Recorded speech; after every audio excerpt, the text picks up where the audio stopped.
The President of the United States is supposed to be untouchable, the leader of the free world, bigger than any one man dancing on the world stage. But let's be honest, he really is one man, as mortal as you and me. And several of our leaders, including 4 presidents, have learned that one the hard way. With the exception of maybe his wife and kids and the occasional handshake, the president is guarded and monitored around the clock. So my question this morning, what's the deal with the Secret Service? I mean, this guy's got a serious job. He's the President of the United States. And members of the Secret Service, they've got just one job. One job, and that job is to protect that man right there. The recent fence jumper passed by the staircase that actually leads up to the first family's residence. Imagine if he took a right and went up that staircase. Hello, Miss Obama. And look, I get that being a member of the Secret Service is not easy, but imagine just for a moment what the country might look like today if Lincoln had lived to see the end of that play, or if Jack Kennedy made it to the Trade Mart in Dallas. Would there have ever been a Lyndon Johnson, a Vietnam, a Nixon? How about Watergate? Gerald Ford? Forget about it. 44 men have been president, 4 have been killed. The Secret Service with a 90% success rate. Run today. It is a tough job. But it's also important to note these guys signed up for this job. There wasn't a draft or anything like that. These guys want to be part of the Secret Service. And as I see it right now, they've got 2 big problems. They've got the suits and, of course, the toots. The first, why are these guys still wearing suits?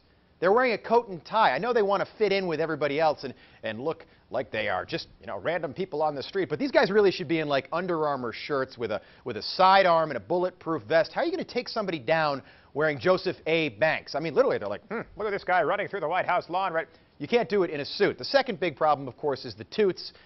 Oh, the toots. Apparently, the boys like visiting the fairer sex while they're off duty in Colombia. Can you ever really be off duty when you're guarding the president? And do you really want the guy who paid for sex the night before watching your 6 the next morning? And consider this.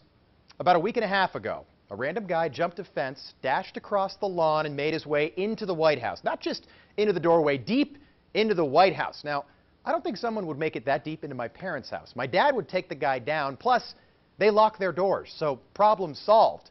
White House down, Olympus has fallen. I thought those were just movies, but apparently these are now training videos.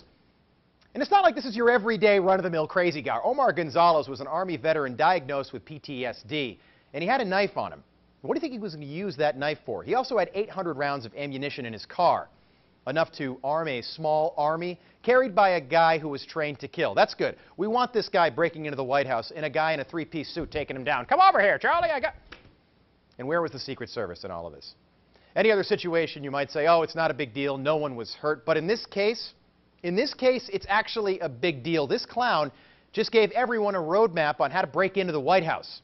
So who's actually running the show over there? After that fence-jumping thing, an armed ex-con was riding in an elevator with President Obama, and according to Secret Service protocols, quote, it is up to the agency to decide who is allowed to possess guns in the presence of the president, and they deemed he was not a threat, end quote. Good policy, guys. Wait for something to happen before you actually deem someone a threat. The guy looked all right to me. He was fine. I mean, he had a gun, but he had a heck of a nice smile.